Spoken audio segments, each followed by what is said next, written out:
Sweet as. Thanks for your time. No worries, bro. Just introduce yourself and kind of what you do. So my name is Vasco. I'm owner of Redline Combat Academy. I'm also one of the directors of TBI NZ. TBI NZ is a distribution company of medical diagnosis equipment. My apologies. We've started off basically the discussion between two colleagues, myself and someone else in Australia by the name of Stu Duncan, talking about the lack of regulation in certain states of Australia and in New Zealand when it came down to combat sport athletes. We both have travelled all around the world and seen boxes around the world where we've noticed that there was different regulations due to different factors. Insurance overseas has a massive factor, and people having to have different type of screening done before they can fight overseas. In New Zealand and Australia, we kind of don't have to have those. So with that, we started looking into it to identify a couple of things. One of them, that brain bleeds in sports were causes of death, in combat sports anyway, that one sport that we were looking into, and the lack of regulations in certain parts of the country. With that, we looked into finding a piece of equipment that was portable and could be used to detect brain bleeds, to keep it nice and simple, which was a device by the name of Infrascanner 2000. With that device, we've been able to discuss with certain promotional companies and sanctioning bodies in New Zealand where we've changed the rules and made it compulsory for us to use the device before the fight. Basically, we were detecting anyone going into the ring to see if they had a brain bleed before it, and then straight after the fight, we were also doing that. We did that for about a year or so, and we continued looking into the different solutions into the problem. And while we discovered what the problem was, we actually started understanding that it's a much more complex problem than what we actually first looked into it. Yes, brain bleeds do cause deaths, but when it comes down to combat sports, majority of the time the person, if not all of the time, the person will have a concussion before the brain bleed occurs, if it is a trauma type of brain bleed. We're not talking about strokes.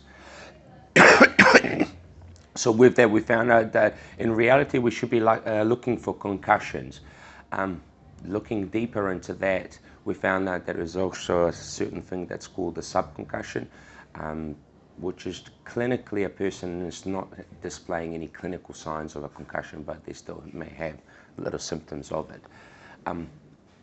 Looking into the problem, finding out that we needed to find a machine that could detect concussions at a very quick rate, and needed to be a machine that could do it without a baseline. Because having a baseline on such an irregulated system like New Zealand, where not everybody's part of one sanctioning body or it's not governed by a governing body, it was going to be very hard. So the machine needed to be non-baseline. We looked around the market and we found out that there was a machine by the name of the iBox, which was invented by a head neurosurgeon in New York. And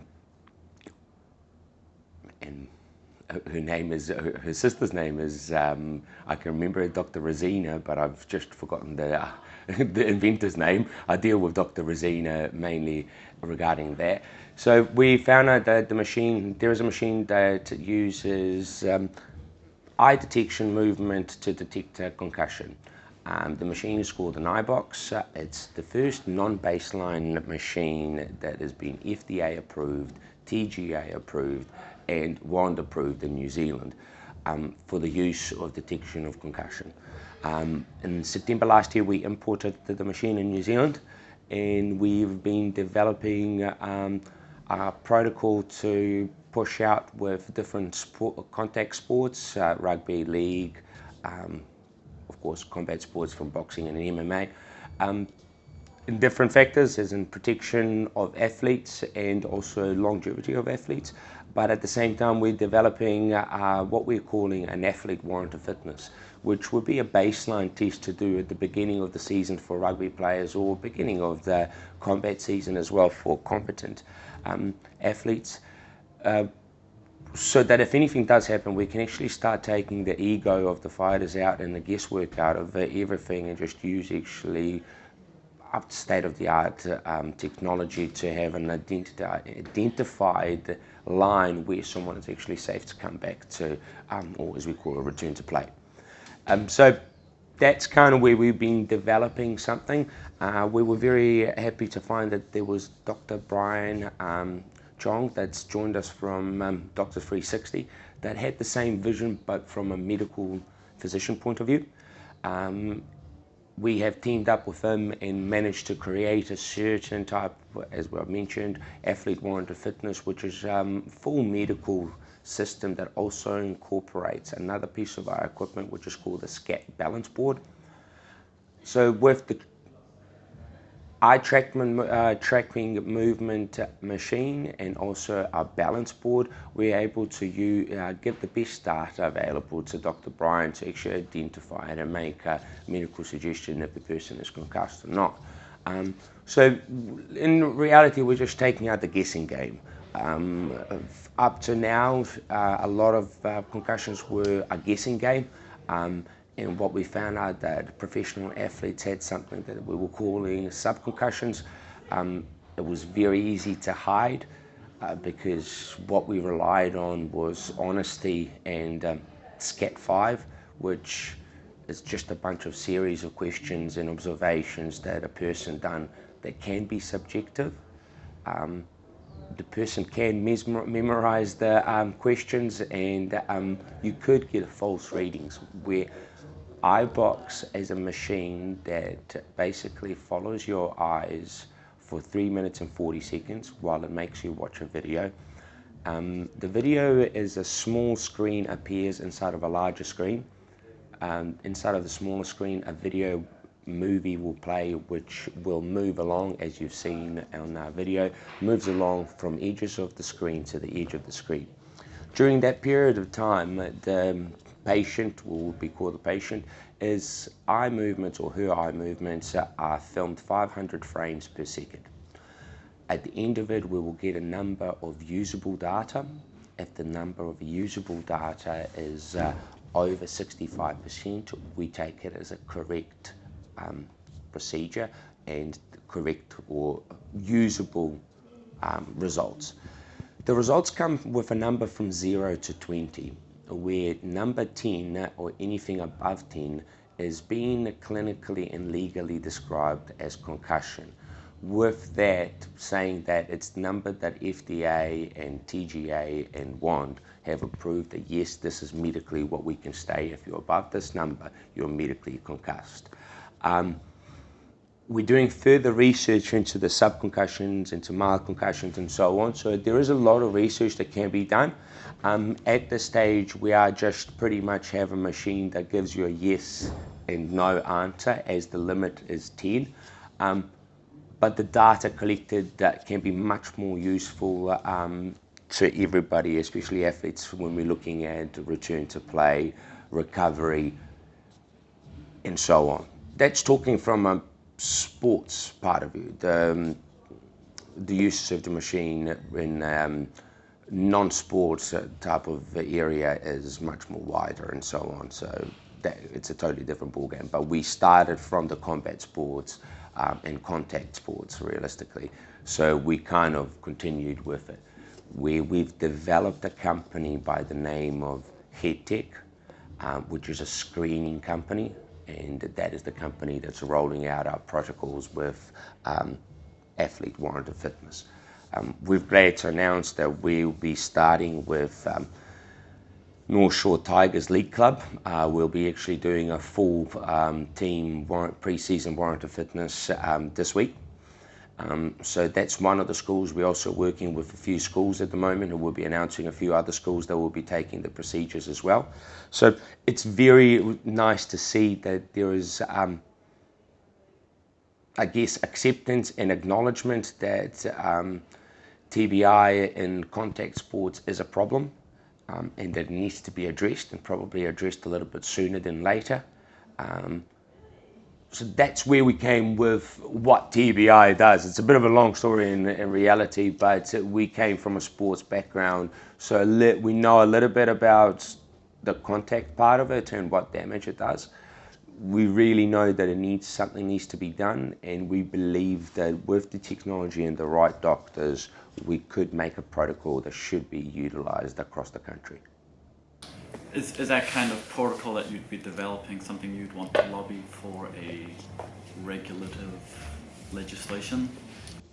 That is a little bit harder to be done in New Zealand, as we don't need to, every regulation doesn't need to obey by any of those rules, because none of them are governed by, no regulations by boxing is actually governed by the government. Even boxing is technically under internal affairs, but they have no active governing part inside of any of the boxing rulings. So it's a very hard one. No one really has to listen to you. So if anyone that's created a small association chooses to say that, or to stick with the old motto, if it's not broken, don't fix it, which in reality, if we say that TBI or CTE in contact sports is not a problem, I think that is a problem itself. It's been visible that contact sports cause problems to us. We used to call it punch drunk for boxers. Now we're finding out that there's actually other medical terms that we could be using for that, and it's not just boxers, that it comes from many contacts, and that the rugby players probably suffer it more than anyone. It's a very hard one to be done in New Zealand. Everybody has to agree with it, and there's too many older type of views that are involved in some of the sports, which may not be the best way towards the future in some of the future sports. There is, I've always been told, there's many ways to skin a cat. So if that's the case, maybe the old way is not always the best way. I like it in some ways, but in some ways, some things do need to change with time. When it comes down to concussion, where we used to get a doctor that used to do this, if he does that 50 times in one night, he may get tired. We do have a machine that can do a way better job, non-subjectively, so I don't see why we shouldn't. Yes, don't get me wrong, first thing is you will always get some old person that will put more questions towards it. To me, it's a little bit wrong if it comes from coaches. A coach's job as an athlete's safety is one of the first jobs, if not the first job.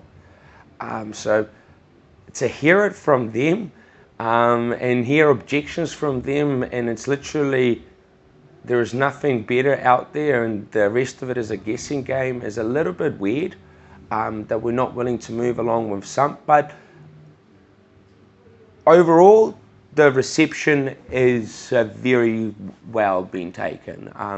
The demand is there for change, and the need is there for change, and the desire, I guess is the right word. So we're finding that it's much easier to talk to people regarding concussion and putting a plan together with them. Finances can be a problem. iBox is $162,000 machine. So we are trying to make it as cost efficient, and we're working with Dr. 360 and Dr. Brian from the Dr. 360 clinic to make sure that we can do that. So for teams, what we've been able to offer is something that's very reasonably priced compared to what actually the value of it is. So as a company, we're really trying to push that to make it actually come up as a standard. The more people take it upon as standard of care for their athletes, the easier it will be to get more machines and actually make it more affordable, or to get ACC on board as well to make it more subsidized than what they do subsidize it now. Most concussions, so all concussions, you end up being under ACC. As if it's a slip, fall, or a drop, it's an accident. So it falls under ACC. Right. Do you foresee it just as a natural thing as time goes on that more and more pressure maybe will be put on for these regulations to be put in place? I believe so. It's really going to have to come into it. We're coming to an age where a lot of parents are starting to get a concern, and if that really starts happening, it's very acknowledged that the numbers of participants at a younger age in certain contact sports, even in rugby, which is, let's be honest, our national sport, is dropping. They haven't done a study, but as a parent of a 6-year-old, my first and foremost one is safety of kids.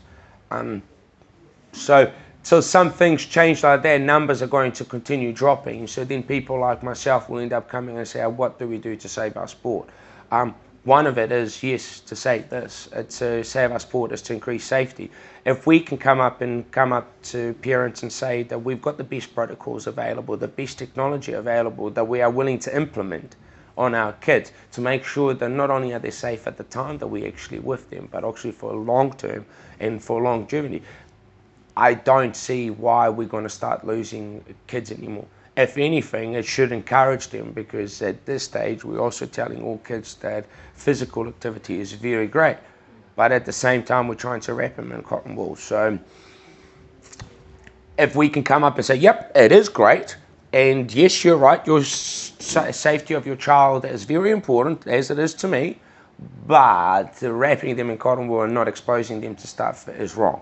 So when we accept those, we know that we have to have safety protocols.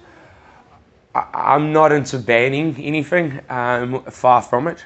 I think that we can continue having contact sports as it is.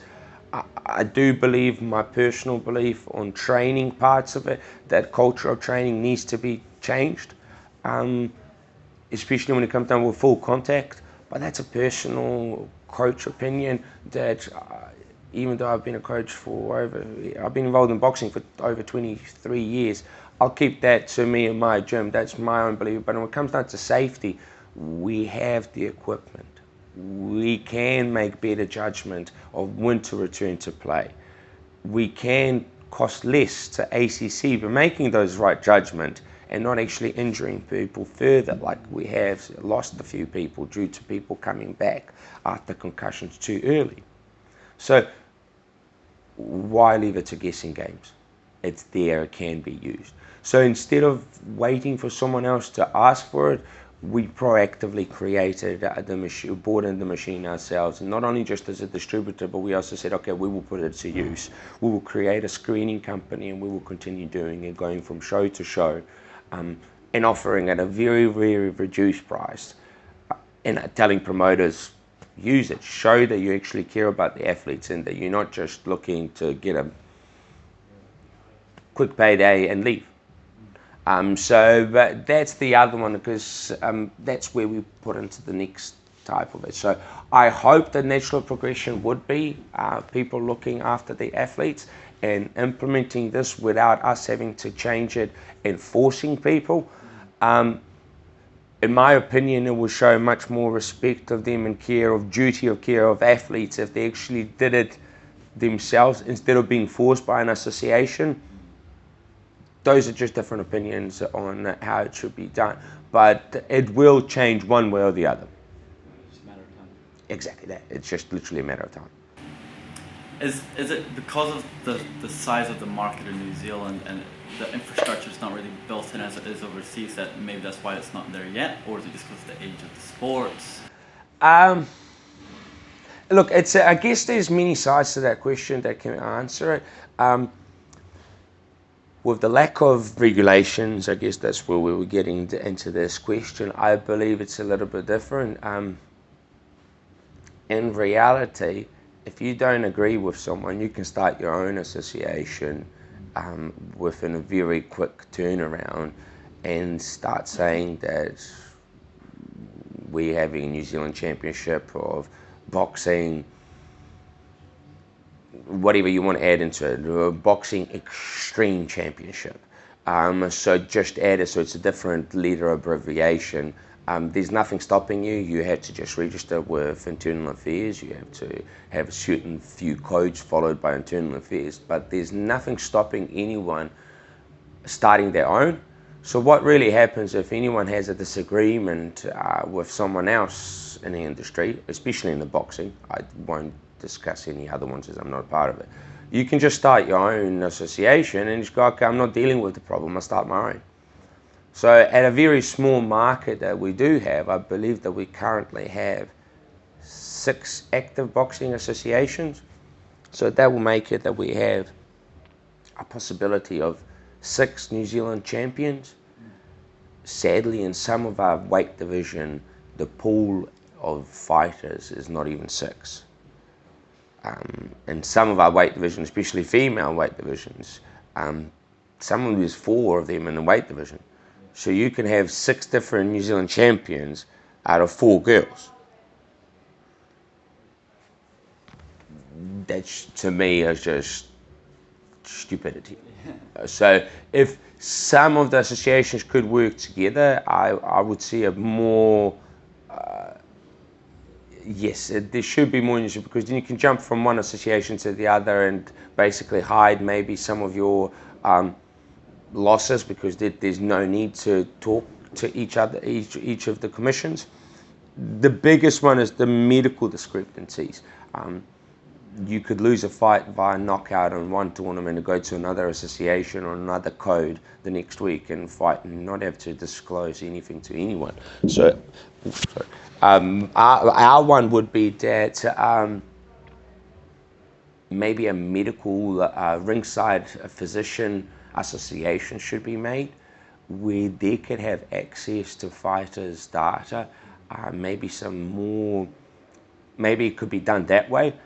If it's done that way, we could leave all of the associations as they are, and the crossover of the medical data will be accessible to these ringside doctors, or physicians, whatever we need to call them, because boxing needs doctors, and the other one you can use an ambulance or any paramedic. If they could have an association that you could only use them, maybe there is not need to kind of cull off a few of the associations. You can have it as many as you want, but the doctors will have all the information and could go, hold on guys, that guy's like been knocked out in the last 8 of his fights. You guys are just using him as a live punching bag. So with those ones, maybe that could be an answer instead. I really don't know. It's a very hard question. That's just a suggestion from an observation and speaking with a few doctors and hearing their concerns. In no way do I want to try to stop or we think they need to stop the promotion of it. I think the more fights, the better. I just think that some promoters maybe should take better care of matchings and actually better care of duty of care of the athletes. Cool. Thank you so much. No worries. Appreciate it.